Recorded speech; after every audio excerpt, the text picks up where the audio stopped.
एक बार एक रईस राजा था जिसकी 4 रानियां थी। वो अपनी चौथी रानी को सबसे ज़्यादा प्यार करता था। उसे महंगे कपड़ों से लादे रहता और बेहतरीन खाना खिलाता था। वो उसे केवल सबसे अच्छा देता था। वो अपनी तीसरी पत्नी से भी बहुत प्यार करता था और उसका आसपास के राज्यों में बखान करता था, मगर उसे डर था कि वो एक दिन उसे किसी और के लिए छोड़ देगी।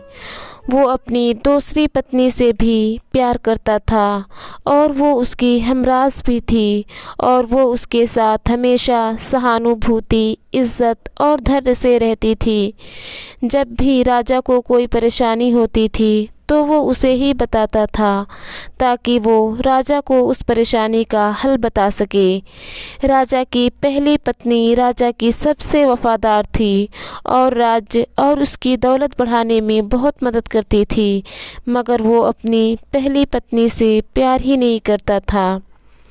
एक बार राजा बीमार पड़ गया और उसे समझ आ गया कि उसके पास समय बहुत कम है। इसलिए उसने अपनी चौथी रानी से पूछा कि मैंने सबसे ज़्यादा प्यार तुमसे किया है और तुम्हें सबसे बेहतरीन चीज़ों से नवाजा है, तुम्हारा सबसे ज़्यादा ध्यान भी रखा है। अब जब मैं मरने जा रहा हूँ, क्या तुम मेरा साथ देने के लिए मेरे साथ चलोगी? तब उसकी चौथी पत्नी ने जवाब दिया कि बिल्कुल नहीं। उसकी बात राजा के दिल में जैसे छुरी चुभी। अब दुखी राजा ने अपनी तीसरी पत्नी से पूछा कि मैंने सारी ज़िंदगी तुमसे प्यार किया है, अब मैं जा रहा हूँ, क्या तुम मेरे साथ चलोगी? नहीं, ऐसा तीसरी पत्नी ने जवाब दिया। ज़िंदगी बहुत अच्छी है और जब तुम मरोगे तो मैं दोबारा से शादी करूँगी। अब राजा का दिल बैठ सा गया और वो अब ठंडा पड़ गया था।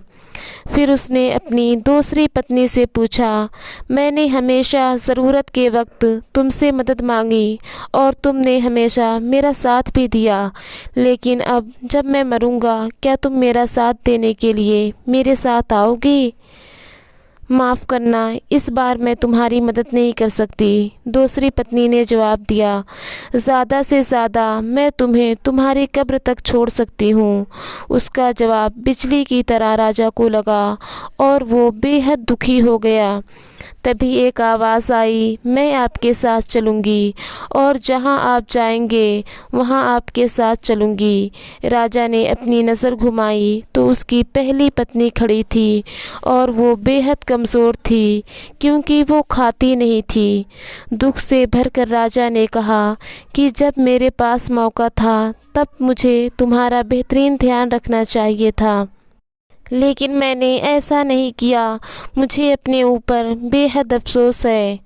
दोस्तों, इस कहानी से हमें ये सीखने को मिलता है कि हमारी चौथी पत्नी हमारा शरीर है। हम चाहे इसे सजाने धजाने में कितना भी दिल लगाएं, मौत के समय ये हमें छोड़ ही जाएगा। हमारी तीसरी पत्नी हमारी संपत्ति, दर्जा और दौलत है। जब हम मरते हैं तो ये औरों को मिल जाती है। हमारी दूसरी पत्नी हमारा परिवार और समीगढ़ है। चाहे वो कितना ही हमारे साथ क्यों ना हो, ज़्यादा से ज़्यादा वो हमारे साथ शमशान तक ही जाएगा, पर उससे आगे नहीं। हमारी चौथी पत्नी हमारा कर्म है, हमारी नेकी है।